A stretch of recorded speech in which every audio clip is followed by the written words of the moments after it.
Hello everyone, I welcome you again on this 10 minutes a day series. So the topic of our today's discussion is customer requirements part 1. So आज के इस session में हम लोग part 1 को discuss करेंगे. So let us start with our introduction. So सबसे पहले हम बात करते हैं रिटेल बैंकिंग के अंदर जो प्रोडक्ट्स हैं उनको 3 कैटेगरीज के अंदर डिवाइड किया गया है. Retail asset products, retail liability products and other products and services.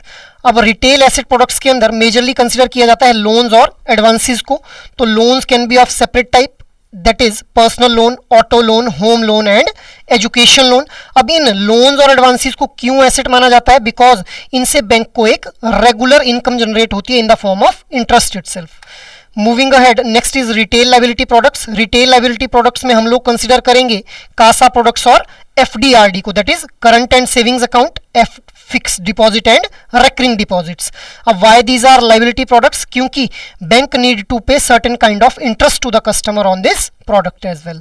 So this is retail liability products. Moving ahead, next is other products and services. इनको डिजाइन किया जाता है for providing additional value to the customer. इसके अंदर various kind of cards हम लोग देखते हैं, जैसे क्रेडिट कार्ड, डेबिट कार्ड और एटीएम कार्ड्स. नेक्स्ट इज अलग अलग तरह की banking products, that is telephone banking, internet banking and mobile banking. इसके अलावा third party products like life and non life insurance policies, mutual funds. अब ये जो थर्ड पार्टी प्रोडक्ट्स हैं इनको हम लोग पैरा बैंकिंग प्रोडक्ट्स भी बोल देते हैं. So bank will earn the income in the form of fees with respect to these para banking products. इसी तरह से retail sale of gold coin and gold bonds भी ये हमारा पार्ट बनेंगे अदर प्रोडक्ट्स एंड सर्विसेज का. अब हम बात करते हैं लोन्स के बारे में डिटेल में कि ये जो लोन्स है, रिटेल लोन्स है, इनके अप्रूवल का एक प्रोसेस रहता है. तो सबसे पहले there is collection of information. मतलब जब भी एक कस्टमर के द्वारा एप्लीकेशन फॉर्म को फिल किया जाता है किसी भी रिटेल प्रोडक्ट को एक्सेस करने के लिए या रिटेल लोन के लिए, तो उसके द्वारा अपनी पर्सनल इन्फॉर्मेशन फिल आउट की जाती है, जैसे अपना नाम, जेंडर, परमानेंट एड्रेस. तो वहाँ से इन्फॉर्मेशन कलेक्ट कर ली जाएगी. अब इस इन्फॉर्मेशन को जो है वो वेरीफाई किया जाएगा under KYC, that is know your customer, which is based on anti money laundering and know your customer guidelines which are being issued by RBI itself.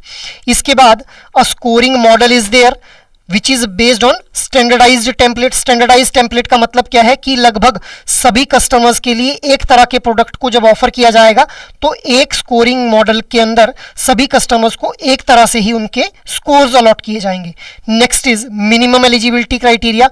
अब जब कस्टमर का जो स्कोर है उसको मैप किया जाएगा with this minimum eligibility criteria, और उसके बाद last step is due diligence, मतलब डिटेल्ड वेरिफिकेशन. ड्यू डिलीजेंस का जो ये स्टेप है, इसके बाद फाइनली जो लोन है वो अप्रूव कर दिया जाता है बाय द बैंक इटसेल्फ. अब ड्यू डिलीजेंस को थोड़ा डिटेल में डिस्कस कर लेते हैं. इसका मतलब है वेरिफिकेशन ऑफ एप्लीकेशन डिटेल्स. मतलब हम लोगों को जो भी एप्लीकेंट के द्वारा डिटेल्स फिल आउट की गई हैं उनको डिटेल में वेरीफाई करना रहता है. एग्जाम्पल के तौर पे अगर मैं बात करूं तो व्हीकल लोन के केस में ऑथराइज डीलर के थ्रू वेरिफिकेशन की जाएगी. एजुकेशन लोन्स के अंदर एडमिशन और फी डिटेल्स को वेरीफाई किया जाएगा. हाउसिंग लोन्स के अंदर मार्केट स्टैंडर्ड्स को वेरीफाई किया जाएगा जो कि फॉलो किए गए हैं डेवलपर के द्वारा या नहीं किए गए हैं. इसके अलावा prompt delivery is there with respect to the house to our concerned customer और नॉट. इसके अलावा उस डेवलपर के द्वारा रेरा और स्टेट लॉज के जो नॉर्म्स हैं उनको फॉलो किया गया है या फिर नहीं किया गया है, इसको वेरीफाई किया जाएगा. अब इस वेरिफिकेशन प्रोसेस में मल्टीपल डॉक्यूमेंट्स जो है वो यहाँ पे लिस्टेड रहते हैं जिनका यूज किया जाता है इस ड्यू डिलिजेंस वाले स्टेप के अंदर, जिनमें केवाईसी, पैन, इनकम को वेरीफाई किया जाएगा, क्रेडिट रिपोर्ट को वेरीफाई किया जाएगा with the help of credit information companies, phone numbers को वेरीफाई किया जाएगा. और अगर हाउस लोन की बात हो रही है तो वहां पे इमूवेबल प्रॉपर्टी को वेरीफाई किया जाएगा कि वेदर दैट एक्चुअली एग्जिस्ट और डज नॉट एग्जिस्ट. ओनरशिप को चेक किया जाएगा कि एक्चुअल में उसी की वो प्रॉपर्टी है या नहीं है. इसके अलावा वेरियस अदर सिक्योरिटी डॉक्यूमेंट्स को भी वेरीफाई किया जाएगा. Moving ahead, next is quantum of loan. Quantum of loan का मतलब है कि कितना अमाउंट ऑफ लोन सैंक्शन किया जा सकता है. तो इट डिपेंड्स अपॉन प्रोडक्ट और income of the individual. Example के तौर पे अगर मैं बात करूं तो personal loan can be 12 times the monthly income. Vehicle loan जो है वो 4 times the monthly income grant किया जा सकता है. इसी तरह से जो हाउसिंग लोन है that could be 48 to 60 times the monthly income. अब यहीं पे दो इंपॉर्टेंट कंसेप्ट्स की और बात कर लेते हैं, दैट इज मार्जिन. मार्जिन को हम जनरल टर्म्स में बोल देते हैं डाउन पेमेंट. तो किसी भी जो एसेट है उसकी वैल्यू का 15 से 30% जो है वो डाउन पेमेंट जो है वो की जाती है by the customer.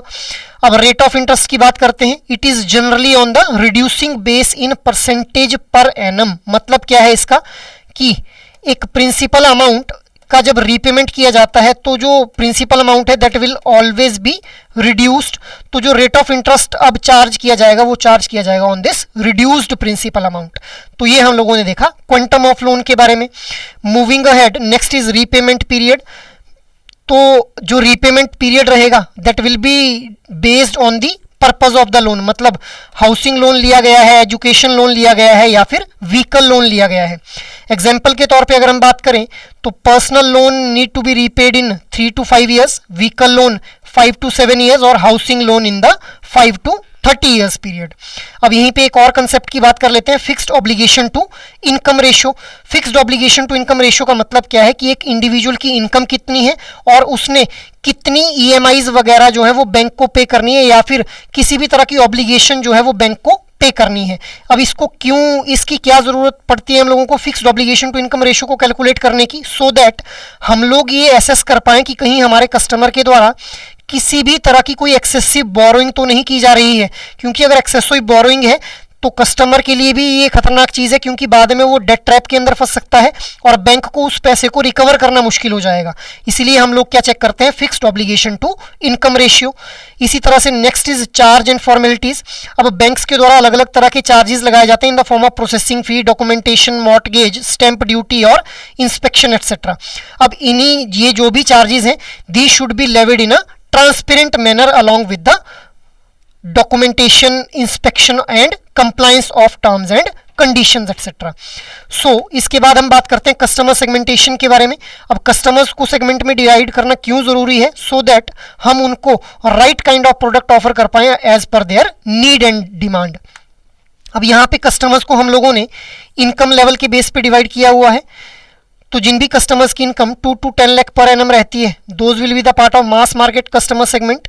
10 to 50 lakh mass affluent segment, 50 to 400 lakh super affluent segment, 400 to 4000 lakh high net worth customer segment. तो इस तरह से हम लोगों ने इनकम के बेसिस पे कस्टमर्स को डिवाइड किया हुआ है। अब जब भी सेगमेंटेशन की जाती है तो यहाँ पे कुछ फंडामेंटल अजम्पशंस की जाती हैं बैंक के द्वारा, जो कि एक बैंक को हेल्प करती हैं डिजाइनिंग अ सूटेबल प्रोडक्ट। क्योंकि हमारे कस्टमर्स अलग अलग रहते हैं तो उनकी नीड्स और एक्सपेक्टेशंस भी ऑब्वियसली अलग अलग रहती हैं। तो कस्टमर्स को सेगमेंट किया जा सकता है on the basis of need pyramid, income, age, geography and profession et cetera. Income के बेस पे हम लोगों ने एग्जांपल देख लिया अभी, और ये जो नीड पिरामिड है इसको हम डिटेल में बात करेंगे in the Maslow's theory of motivation. अब जरूरी नहीं है कि हर एक प्रोडक्ट को डिजाइन करती बार इन सभी एलिमेंट्स का यूज किया जाए।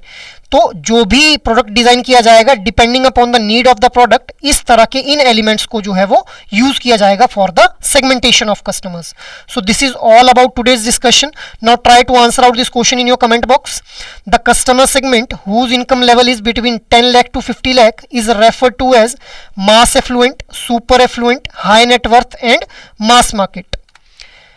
लास्ट सेशन में मैंने आप लोगों से क्वेश्चन पूछा था, campaigns where movement of truth like wedding, home purchase are acted on as a way to deepen customer relationship are known as real time cross selling, multi channel experience, innovative branch design and none of the above. So the right answer will be option A, that is real time cross selling. So this is all for today's discussion. अगर आप लोगों को ये session अच्छा लगा हो तो इस सेशन को आप लाइक, शेयर और सब्सक्राइब कर लीजिए। और अगर आपकी कोई भी क्वेरीज हैं तो आप हम लोगों को मेल कर सकते हैं hello@edutap.co.in. So that is all for today's discussion. जय हिंद।